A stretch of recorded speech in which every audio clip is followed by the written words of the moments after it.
What's up, everybody? Axe Wizard here, back with another devlog. Made some progress. I've unbroken my game for the time being. So, I have done a lot of stuff, but before I bore you with that, let me just show you kind of what I got going on. So, let's just start a new game.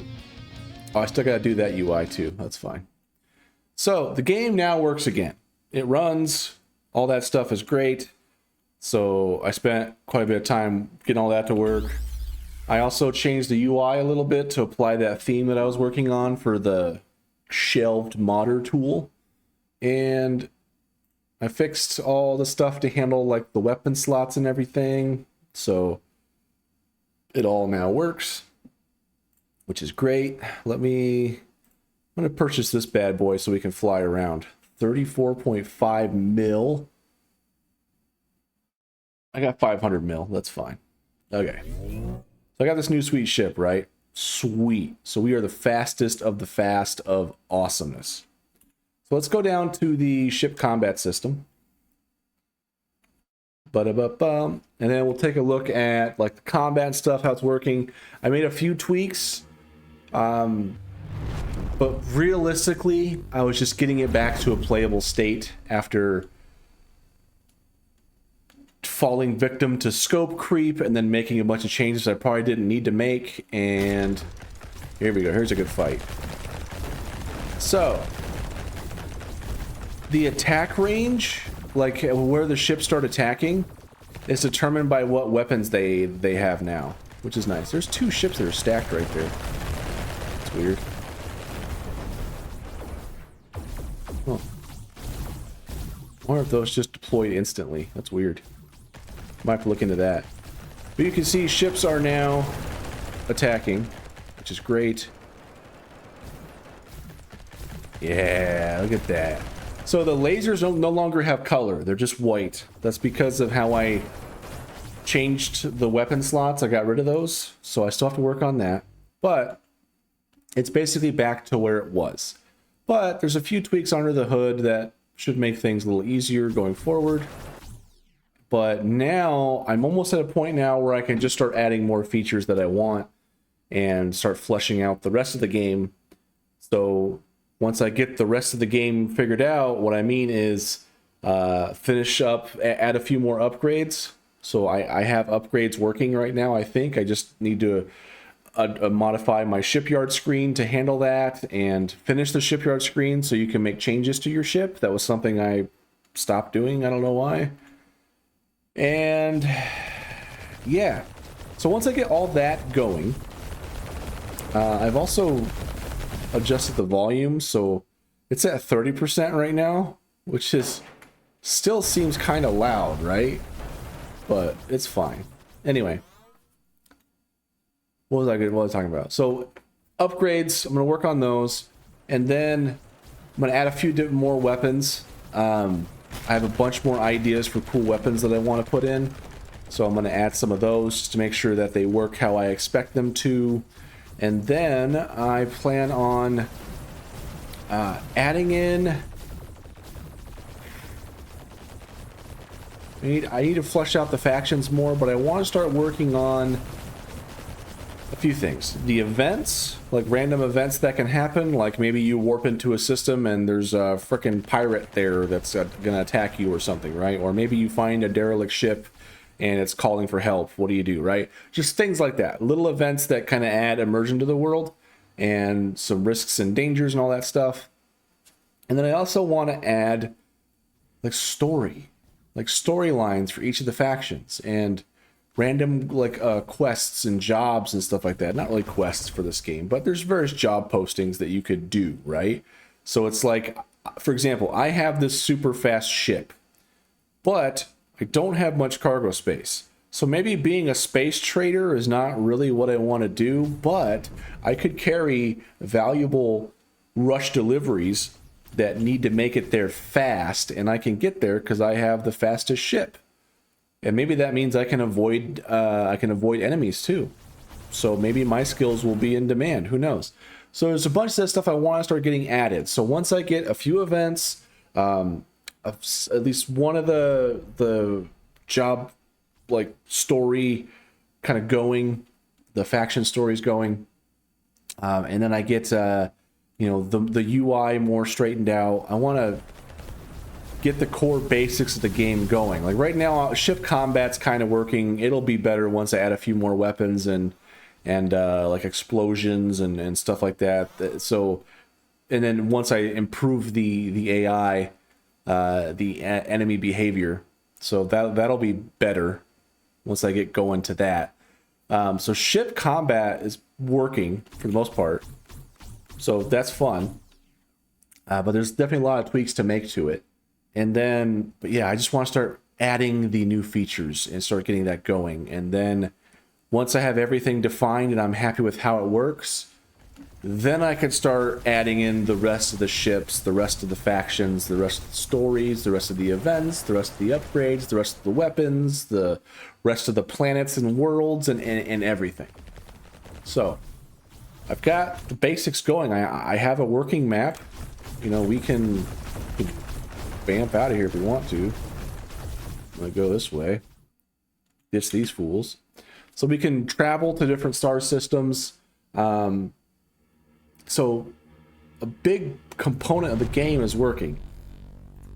And it's working pretty well. Like I did some little benchmarking and stuff like that on stream. And this game is only using like, I don't know if I'm just not reading it right, but it's only using like 50 some odd megs of memory, which is kind of crazy. So I wonder if I pull up my, let's see, performance. System monitor, there we go. Let's pull up a system monitor. So you can see CPU usage is kind of getting some action there. Memory, it's hardly anything. I mean, I got 10 gigs. Oh, I got 10 gigs going out of 668 gigs. With a few gigs of swap. That's fun. Okay. So yeah. Let's see. What's the other one? Monitor? Resources. That's the one I like. Yeah, here we go. So I'm using 82 megabytes to run this game right now. If I load my game, you know, I'm flying around space. Let's just make this a smaller window here. So the memory usage isn't bad. I mean, it is a little 2D game, so I wasn't expecting crazy stuff. But let's see. Let's do this combat test here. So we'll see. We'll actually get some ships fighting and some combat and stuff going, and then we'll see what happens. So you guys are just sitting around because there's no coalition ships. There we go. We have a coalition ship detected. We are moving to engage. I'm not sure why this turret keeps moving around. I don't think that turret knows how to work. Oh, maybe it does. I see. It's trying to detect where it's going to be. Because it was flying so fast, it keeps rotating. I see. So we're still at only 118 megabytes of memory. I mean, GPU usage is kind of spiking up there. Not by spiking, I mean like 11%. But I have a decent GPU. I got like a AMD like 7600 XT, which I think is like their equivalent of like what, 4070 or something like that. I don't know. I'm not. All I know is it runs so much better on Linux than Nvidia does. That's all I know. Okay, these guys, are you gonna fight this fool or what? Okay, that guy took off. Holy cow. So yeah, we're still floating around 119 megabytes, and we're getting a ton of ships entering. So it's not taking up much RAM, which is great. CPU's not doing too bad. The GPU's doing a little more work than I thought it would be doing. But it is processing a lot of graphical stuff. Because I don't think I have anything built in that's handling like all the ships off screen. So maybe that could be an optimization I could do, is not to render the ships off screen. But as of right now, I mean, we got lots of ships going on here and we're still rocking it. So that's kind of cool. Whee! Yeah, we're still at 119 megabytes. This is great. So yeah, kind of a cool thing. Boom, exit. So that's where I'm at. basically, I'm back to where I was with a few more features added in and a few things tweaked behind the scenes. So what did I change since the last episode? So yeah, last episode was me just mostly venting about scope creep. I didn't really get anywhere with it. So this episode, I did change a few things. So the biggest thing I changed is I shelved the Modder creator tool right now. I'm not going to worry about that until I get more things fleshed out and closer to release. It is still something I want to add in, but because I'm still defining things and testing things and changing things as I find out that, oh, my initial thought didn't work out so well, I don't want to be making changes to the Modder tool when it's just going to be like doubling or tripling the work I have to do. So if I just save that towards the end, once I have everything defined, I know what works, I know what I want, then I can make the tools to create it. So it just makes sense that way. So I shelved that for the time being. And then I had to finish refactoring my ships to account for the removal of the weapon slot concept. So when I started this game, I was thought, okay, I'm going to have weapon slots. You're going to have light, medium, and heavy weapon slots. And, you know, your ship is going to have, say, like, depending on your ship, you might have like 2 light weapon slots and maybe a medium weapon slot. And you can slot whatever weapons you want as long as it fits in the slot. But I quickly found some flaws with that approach that I didn't like. Namely being, like, not all weapons are created equal. So there's vast variance between, like, let's say low-end medium weapon and like a high-end medium weapon. There's like, man, it's crazy. So what I decided to do is just, since I'm a big inspiration of this game is the old Escape Velocity Nova game, is that I would just do what they did. They had something called mass. So they had cargo space, which is how much cargo you can hold, and they had mass. And mass determines how much weapons you can bolt onto your frickin' ship. So, for example, a light cannon may cost 5 tons of mass. And then if you've got 10 tons of mass on your ship, you can add it on your ship. So I started implementing that and moving away from the weapon slots. Because how it used to be for my ship, like if I pull up I'm just going to pull up a random ship here. So I had my ship weapons node over here. You can see I got the ship weapons node right there. And then inside this was all the slots that were held, and then the slots would have information about what weapon is currently slotted there. So I removed that abstraction entirely, and now it's just the ship weapons holds the weapons. That's there. I still have to do some fixing for that though, but I'll get into that in just a few moments. So that was the bulk of what I had to do. And so basically for every ship scene, I had to do the following.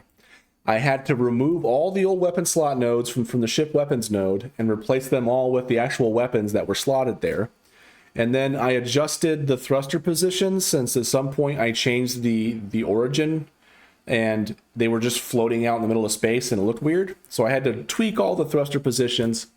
And then one thing I found with the Modder creator tool thing is that how I was dynamically generating the polygons for the collision shapes and the light occlusion shapes, I was doing it by sprite, and it was just doing it in one polygon. Whereas before, for some reason, I had a really basic collision shape that didn't really look great. Because I think at the time when I was working on this, I think back in Godot 3.3, I don't think it was handling complex polygon shapes.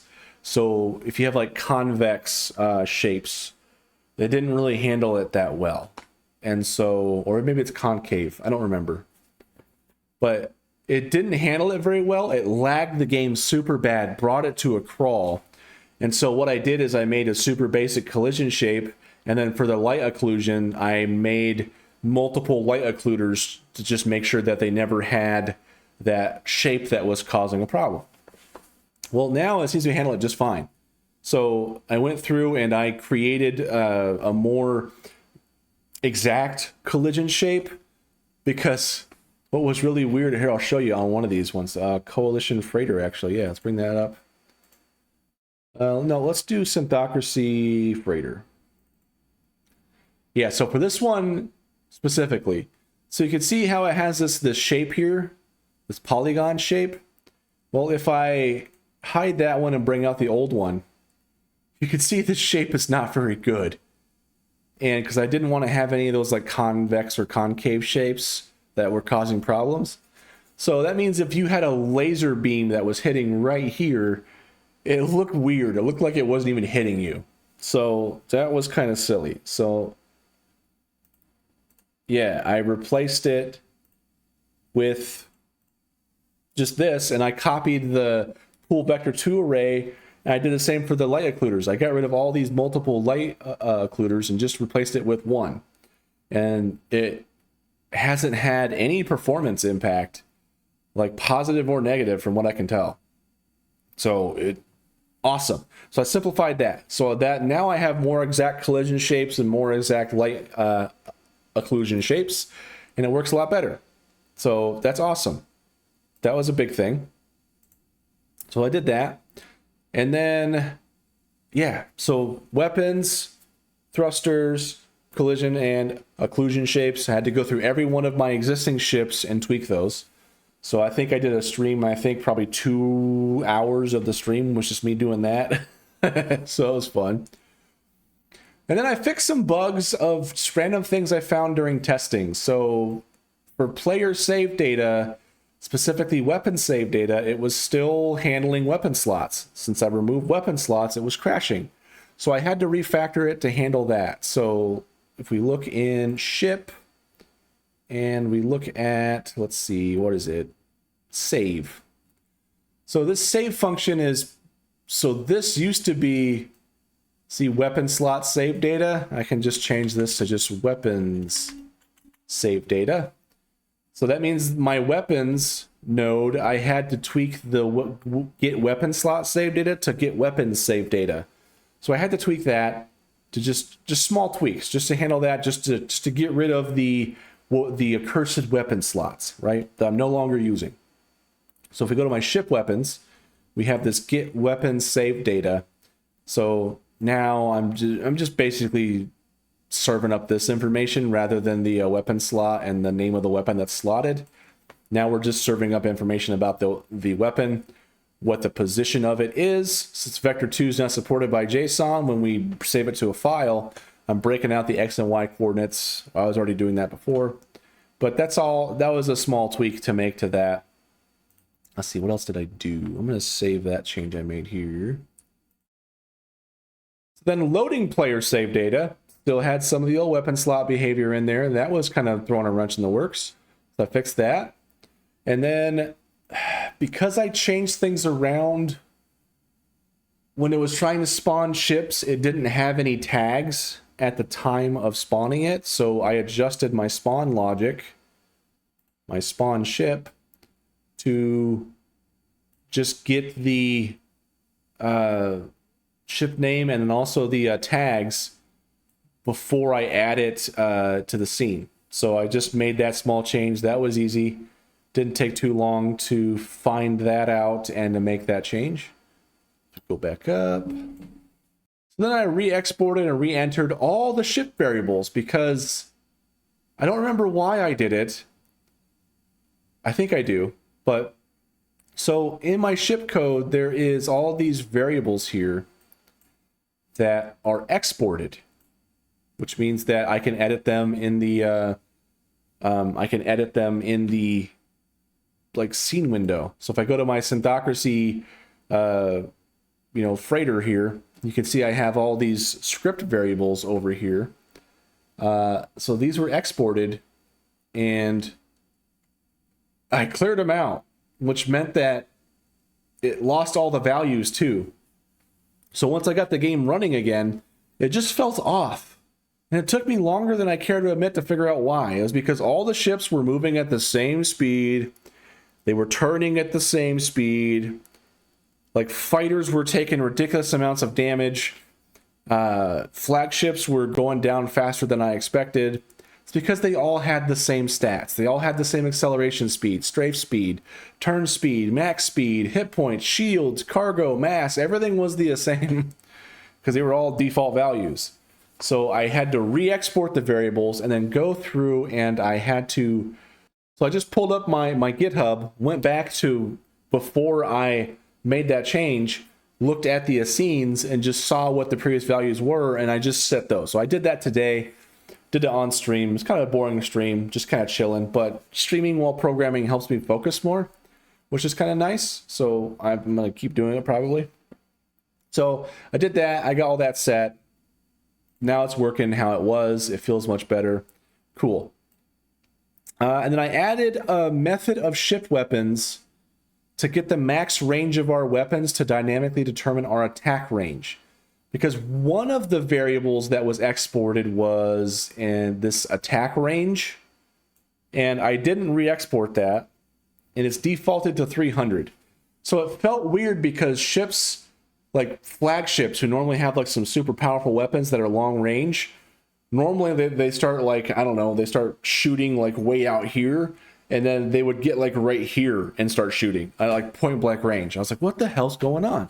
Well, it was the attack range. So in my ship weapons, I just made an easy function called get max range, and this just iterates through all the weapons that we have, and it just says, hey, is the weapon range of the weapon that we have greater than our current max range?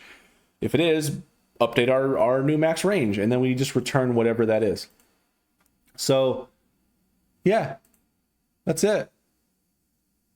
That was pretty easy. And then in my ship ready function, when it enters a scene tree for the first time, I'm just setting the attack range. Easy peasy, and it works. I fixed a bug with derelict ships boosting for eternity. So that one was a weird one. I spent a little bit of time on that, but so I guess I'll just show you what my current code is. So this stuff here is not great.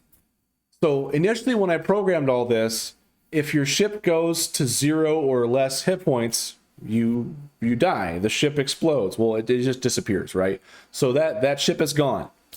But I wanted to have it to where you can get like your ship disabled. So I'm like, okay. So I kind of gave it a little bit of a leeway. So I put a block here that says, are we dead for realsies? So we're basically saying, hey, is my HP less than or equal to like basically negative half of my health? So if I have 100 health, if my health goes to 0, I don't want to just disappear or explode. I want the ship to be disabled. But if I keep taking damage to like negative 50, which is half of my health, right? Like negative that, then I'll die for real. So that was the quick stopgap thing I put there before. And but if you are disabled, then none of this other code is called because you're returning. So you are returning whether you're disabled and like actually dead for real, or you're just returning early, which means it's never calling the rest of the stuff. And then this gradually slow down as we drift function wasn't quite working how I wanted it to. So this was only doing like this was only subtracting 0.5, and it was doing that every frame, which seems like weird to code that statically. So I want it to basically slow down. Like I want the speed to reduce by 300 per second if it's disabled. And so I just multiplied that by delta to make sure that whatever my frame rate is, it's working fine. And then we're still translating that new velocity based on that delta. So it still works out fine. I just had to make a small tweak to that. So it took a bit of playing around with that to figure that out, but it's working. So because there was a bug where when a ship was about to die, it would boost away. And then if it died or was disabled while it was boosting, it would just fly off into space, and it would just be boosting the entire time. It would never slow. It was slowing down so slow, it wasn't even noticeable. So this makes it so it slows down now and it stops. So I might tweak that a little bit, but for now it's working fine. I'm going to keep it how it is. And then I fixed the shipyard UI code because a lot of that stuff was still using weapon slots, and most of it I just commented out. So yeah, and then I applied the new theme to the rest of the UI. Still needs some tweaks, but it looks better. So in the shipyard window, let's see, it's probably the trade. No, it's not trade window. It's the buy ship window, yeah. So in here, I still had some stuff that was like, oh, I'm trying to save data. It was still had the old get weapon slot save data crap. And then when it was going through and it was like constructing all of the text, I was using BB code and a rich text label. It was doing some stuff like this stuff here. I just commented all this stuff out. So weapon slots and weapons. So there's some tomfoolery going on here that I was just trying to just get the weapons of the ship instance and the player instance. But player instance, I don't think is ever added to the scene. So yeah, it's just it's added to the scene here, but or it's instanced, but it's never added to the scene. So I can't access its weapons to compare. So it's like, God damn it. Okay. So rather than fight with that, I just disabled it because I kind of want to redesign that screen anyway. I don't really want to put a lot of effort into it right now. So, but as of right now, it's working. So I just tweaked that stuff, got it to where it runs. And so now I'm able to go to, oh God, I'm flying. So let's go ahead and go back to Genesis. And then we'll go take a look at the shipyard screen again so you can kind of see what I'm talking about with the changes I made. So there we go. We are boostificating, and then bam, we gotta slow it down, slow it down, slow it down. Damn, the ship is fast. All right, so if we go to the shipyard screen, it looks a little different. The buttons and stuff were bigger. I might make tweaks to this, but I'm gonna browse ships for sale. And then when you go to look at a ship, there was like some weapon slot stuff here and all that, and so I still have to handle like capitalizing the tags and stuff like that, but it's working. And the new UI theme looks, I think it just adds a little nicer to it. It's got like the panels and stuff on there, and I was already using the font, and it just looks a little cleaner. So you see I still have to make a few tweaks here. Like these grid squares are not tall enough, so it's kind of getting cut off. So I just have to make the grid squares a little bigger. And other than that, I think it's looking fine. You can't really see because I'm in the way, but it does show what your current funds are down here. And there's some inconsistency with how I'm formatting the currency, because this is basically credits, right? But when you go, I have it like abbreviated as like 500 million here. And you will pay 482.5 million. It's like, oh, so that's something. And then it says current funds down here, 465.5 MC. I need to find I need to just determine a standard for how I want to format the currency. Just some sort of naming convention for it that I'm happy with. And then I'm thinking on it, like depending on the factions, every faction is going to have their own currency. Some of them might, right? Because let's say the harmonious synthocracy, which is primarily, it's basically humanity, except it's largely controlled by AI and cyborgs, basically, right? Like artificial humans that are just AI that are seem like humans, but there are real humans there, and their goal is to like safeguard humanity and stuff like that. But there's a faction called the Coalition of Free Worlds who are actual humans who are tired of AI.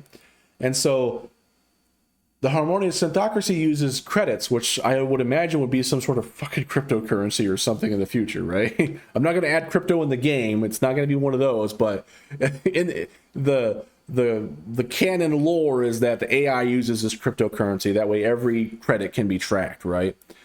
And the Coalition of Free Worlds wants to get away from all of that crap. So they're going to have a different currency. Those are Zalians, which are like biological aliens that have like ships and stuff like that are all biological, that are growing and do stuff. So they're not going to care about credits or dollars or whatever they're going to have. They probably care about like skulls or something. I don't know. Or like biofluid or something. I don't know. And then what's the other faction called? It's I think it's the Arendari. The Arendari don't really, I don't know what they're going to do for a currency, but they're basically like a I don't know what I want to do with them yet. I think they're going to be more of a like a psychic kind of faction. They're definitely aliens. I think maybe their storyline is going to be like no one's ever talked to them ever. But if you just go too deep into their space, they start attacking you. But for the most part, they're just harmless. They leave you alone if you leave them alone. And people try talking to them and they just ignore them. So, but something will happen to where you can actually talk to them and you bridge that gap, right? Could be something cool. So that's my thought process there. So I still have to rework how I'm going to handle those different currencies. So that's something to think of as well. And there might even be more factions as well. So lots to do, but that's where we are at currently. And yeah, so I did enough stuff that before I started working on adding some new features and stuff like that, I wanted to sort of get caught up. But basically, all of this, the TLDR of all this crap is that I was basically fixing needless technical debt that I had accrued due to scope creep from me deciding to implement features that aren't ready to be implemented yet and prematurely making changes to accommodate those features, which I'm shelving. So kind of dig my own hole. I'm trying to fill it back in or dig my way out of it or something, and then get back to fleshing out the rest of the game. And then once I get the systems good and I'm happy with it, then I can expand those systems to add more, like more variety, more ships, more weapons, more upgrades, more planets, more events, more story. You get the picture, right? And then I can work on the modder tools after, once I have the game like conceptualized at the very least. So yeah, going forward, I'm going to start working on stuff. Just did the devlog. So I'm not sure what I want to work on next. I think since I've already got upgrades started, I'm going to work on a few more upgrades. I'm going to finish implementing mass because I have mass there, but you can't use it yet. There's no way to, well, first I have to finish the shipyard screen because you can't even add weapons to your ship right now. So what good does mass do if you can't even add weapons to your ship? Or you can sell weapons and swap them out as needed. So I have to finish implementing that, finish the shipyard screen. So I'm going to write this stuff down. Finish shipyard screen to handle mass and weapons and upgrades. Okay, and then I want to create a few more upgrades. Upgrades, not updates. So once I do that, yeah, so, and then we'll do finalize the mass implementation. So there you go. So those are the things I'm going to work on next. So I think the next devlog, ideally, I would have the shipyard screen done to where you can customize your ship. You can, because I already have buying new ships done. You just got to be able to customize your ship. So I could probably reuse a lot of the code I was using for the modder helper tool, like the little placer thing where you can place like ships or upgrades and weapons on your ship. So I could probably reuse that, a lot of that code. So I don't imagine that would take me too long if I just had a few hours to just dedicate to it with pretty good focus. And then once I get that wrapped up, make a few more upgrades, I've got a few more upgrades like drawn out already. I just gotta basically color them or texture them because of how I'm doing the art, and then get those put in, and then I can start. I don't know what I want to do from there. Probably add some more fancy weapons, because there's a bunch more weapons I want to add. I got a bunch of cool ideas for weapons. I got weapons like, me and my boys have been playing Terraria a lot again. We're playing the Calamity mod right now. And it's crazy how so many weapons do so many different things.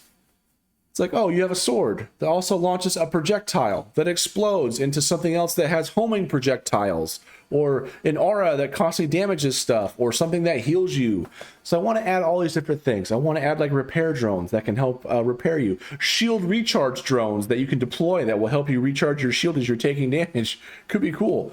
Like deployable shields that like you could stage like a whole fleet armada behind this mass shield, and you can stage like actual space warfare. Like, it could be nuts. There's lots of cool ideas that I have that I need to implement in some way, shape, or form so I could see how feasible they are, and then adjust all my systems to work around it. So I want to start getting that going. And then I really want to start working on the events and or story. So that's something. So I can already tell you right now that I need to figure out a better way of handling like this stuff here, because no one's going to read this. I don't read this right now. And to be honest, this was generated by AI anyway.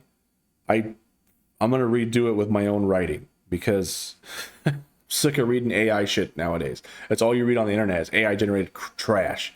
So no one's gonna want to read that shit in my game. So I'm gonna just write it myself. So that's gonna take some time, but I have to display it in a way that is more digestible and readable and interesting to a player. Because right now, I go here, I instantly go over here and just figure out what I want to do here. So I don't know. Maybe I might make this like a button where you can view the history if you want to see it. And then, I don't know. I just have to figure out better user experience patterns that I can use to make the game more enjoyable. Because it's primarily going to be a text-based game. So when you go to things, you're going to be just reading text. Like when a event pops up, I don't plan on having it voiced over or anything. It's just going to be text. Maybe I might do voiceovers and stuff later, but for now, it's just going to be text. So it needs to be easy to read. It needs to be enjoyable to read. And like, I'm looking at this right now, but I don't even want to read it. It's like I have to focus and actually read it instead of it being something that I want to read, right? So I have to have some way to just make that happen. So there's definitely some thinking to do there. There's lots to do.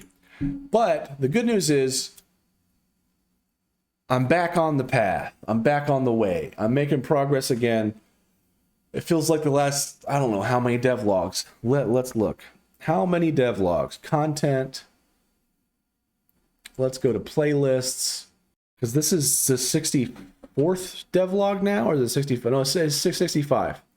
So let's take a look at the last few devlogs. Scope creep, me fixing crap. In-game tooling, something that's not even going to be used right now. Dynamic collision and occluder shapes from a sprite, not being used right now because that was part of the in-game tooling. Floating combat text, I am doing that. Groundwork for ship customization, that was like a nothing burger of a devlog. Shipyard window part 2. Not really much to show there. Save system was kind of cool. Shipyard window part 1. Okay, that was kind of cool. And then part 56, I tried to convert to Godot 4, didn't work.